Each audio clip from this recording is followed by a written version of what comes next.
পরিবারের অনেক গুরুত্ব। এজন্য আল্লাহ তাআলা বলেছেন নিজেও জাহান্নামের আগুন থেকে বাঁচো, পরিবারকেও বাঁচাও। আদেশটা কার? আওয়াজ করে বলেন কার?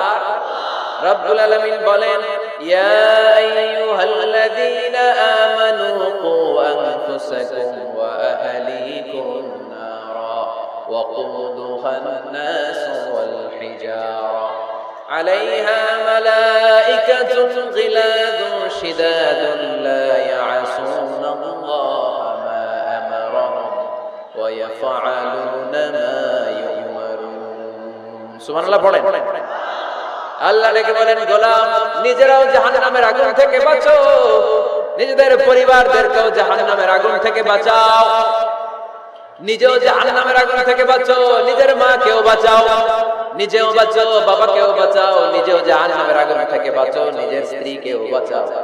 নিজেও জাহান্নামের আগুন থেকে বাঁচো, নিজের সন্তান সন্ততিদেরকেও বাঁচাও। ঠিক কি না? নাকি আপনি একা জান্নাতে যেতে চান? আমি জান্নাতে, আমার বাবা জাহান্নামে, এটা ভালো লাগবে? আমি জান্নাতে, আমার মা জাহান্নামে, এটা আমরা চাই? আমি জান্নাতে, আমার স্ত্রী জাহান্নামে, আমি জান্নাতে, আমার ছেলেরা জাহান্নামে, এটা চাই আমরা? আমরা চাই সবাই মুমিন পরিবার দুনিয়াতে যেমনি একসাথে, আমরা জান্নাতেও থাকবো একসাথে। আওয়াজ করে বলতে হবে, ঠিক কি না?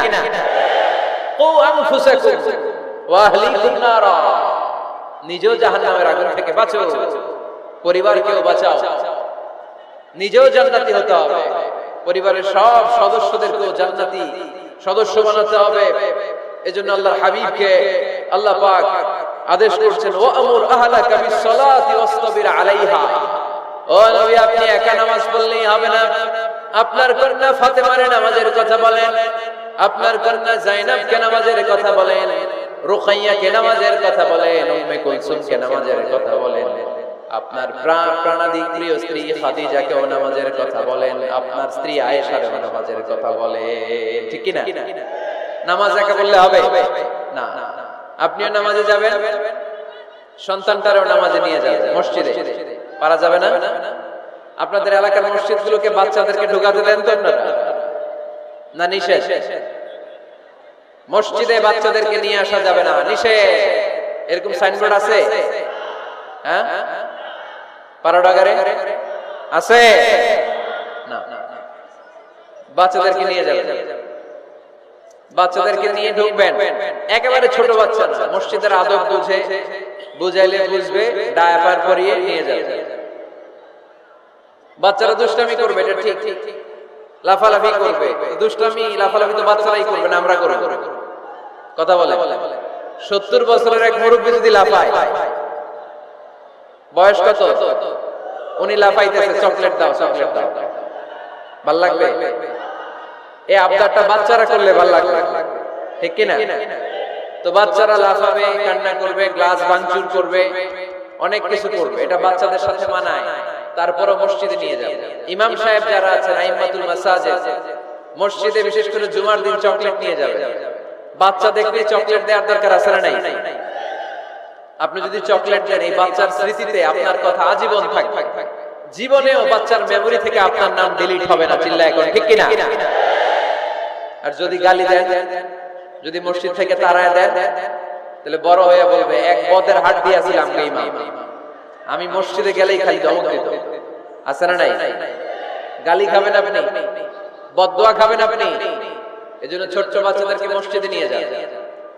তুরস্কের মসজিদে বিভিন্ন সাইনবোর্ড লেখা থাকে, ওখানে ওরা লিখে দিয়েছে, আমি দেখলাম যে জামাত চলা অবস্থায় পেছনে যদি বাচ্চাদের কিচির মিচির আর চিৎকার চেঁচামেচি শুনতে না পাওয়া যায়, তাহলে ভবিষ্যৎ প্রজন্ম নিয়ে আপনারা আশঙ্কায় থাকুন। ঠিক কিনা? আমরা জামাতে নামাজ পড়তেছি, পিছনে যদি চিল্লাচিল্লি শোনা যায়, তাহলে বোঝা গেল আমার ছেলে, আমার নাতি, এরা সব নামাজি হচ্ছে, মসজিদে আসছে। ঠিক কিনা? আমরা তারাবি পড়তেছি, পিছনে বাচ্চাদের আওয়াজ নাই, বোঝা গেল ভবিষ্যৎ প্রজন্ম এগুলো মুসল্লি হচ্ছে না, এগুলো ঘরে বসে বসে ভিডিও গেমস খেলে, চিল্লায় বলো। ঠিক কিনা? এজন্য বাচ্চাদেরকে মসজিদে নেওয়ার কোনো বিকল্প নাই, নিতেই হবে।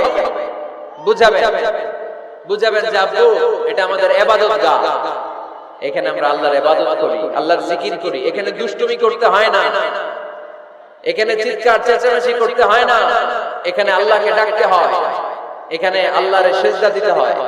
সময়ের বিবর্তনে, কালের আবর্তনে দুষ্টুমি করতে করতে বাচ্চাটা বুঝে যাবে যে মসজিদে কি করতে হয় আর কি করতে হয় না, ঠিক কিনা? এজন্য অবশ্যই অবশ্যই এবং অবশ্যই বাচ্চাদেরকে আপনারা মসজিদে নিয়ে যাবেন, যাতে আমাদের ভবিষ্যৎ প্রজন্ম নামাজি হয়, আমাদের ভবিষ্যৎ প্রজন্মটা মুসল্লি হোক, নামাজি হোক। আমরা চাই কি চাই না? আমাদের ফ্যামিলিগুলো নামাজি হোক, জান্নাতি ফ্যামিলি হোক। ফ্যামিলিতে রেখেছেন আল্লাহ সুখ আর শান্তি। এখানে আছে যত্ন, ভালোবাসা, দুঃখ কষ্ট ভাগাভাগি করে নেয়ার প্রশিক্ষণ, ঠিক কিনা? ফ্যামিলি, পরিবারকে ইসলাম এত গুরুত্ব দিয়েছে কেন জানেন? গোটা বিশ্বের সব জায়গায় যদি ইসলাম পালন নিষিদ্ধ হয়, আমার পরিবারের ভেতরে আমার ইসলাম পালনের সুযোগ আছে না নাই?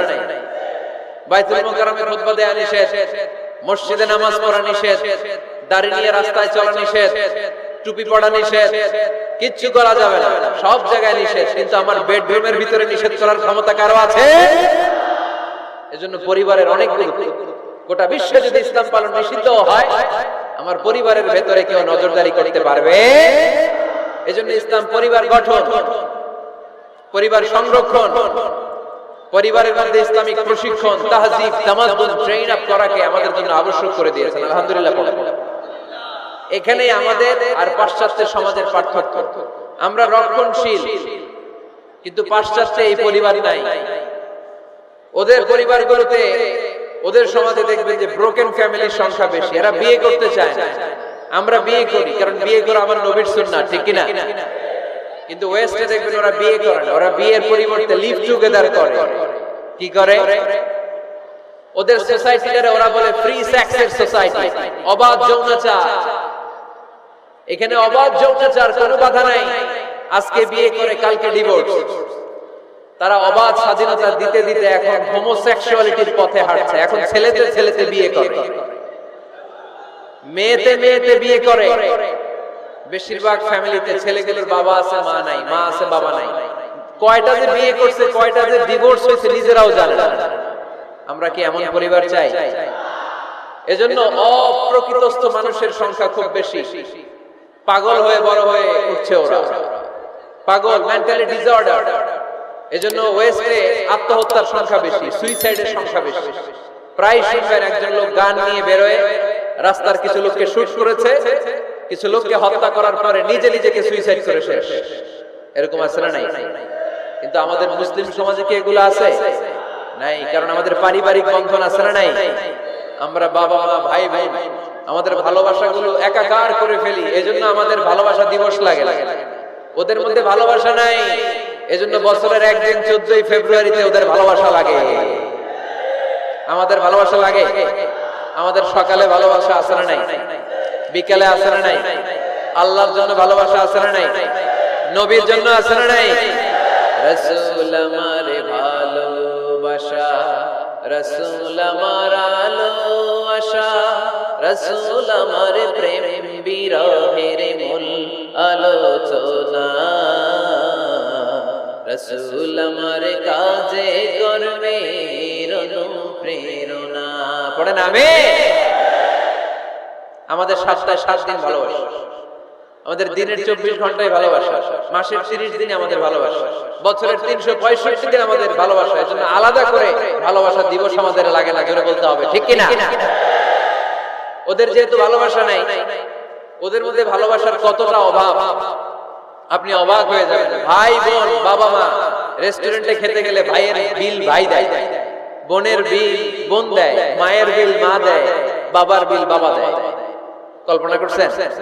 ভালোবাসা যে নাই, এটা দেখতে চাইলে আপনার পাশ্চাত্যের প্রিজন সেল গুলো দেখতে যেতে হবে, জেলখানা। আপনি যদি আমেরিকার জেলখানাগুলোতে যান, আপনি যদি ওয়েস্টের ওল্ড হোম, বৃদ্ধাশ্রম গুলোতে যান, তাহলে দেখবেন বছরের একদিন তারা বাবাকে একটা কার্ড দিয়ে আসে, ইন্টারন্যাশনাল ফাদার্স ডে, বিশ্ব বাবা দিবস। বছরে একদিন বাবারে হাই হ্যালো দিয়ে আসে, কিছু টাকা দিয়ে আসে। ইন্টারন্যাশনাল মাদার্স ডে, বিশ্ব মা দিবস। বছরের একদিন। মা সারা বছর তো তোমার কথা মনে থাকে না, কিন্তু মা দিবসে তোমারে ভুলি নাই, এটা লিখে একটা কার্ড দিয়ে আসে, কিছু টাকা দিয়ে আসে। বাবা মায়ের প্রতি ভালোবাসা আমাদের জন্য কি নির্দিষ্ট কোনো দিনের সাথে সীমাবদ্ধ? সারা বছর আমাদের ভালোবাসা আছে না নাই? এজন্য আমাদের ফাদার্স ডে লাগে না। আমাদের মাদার্স ডে লাগে না, আমাদের ভ্যালেন্টাইন্স ডে লাগে না, এগুলোতে আমরা বিশ্বাসী না।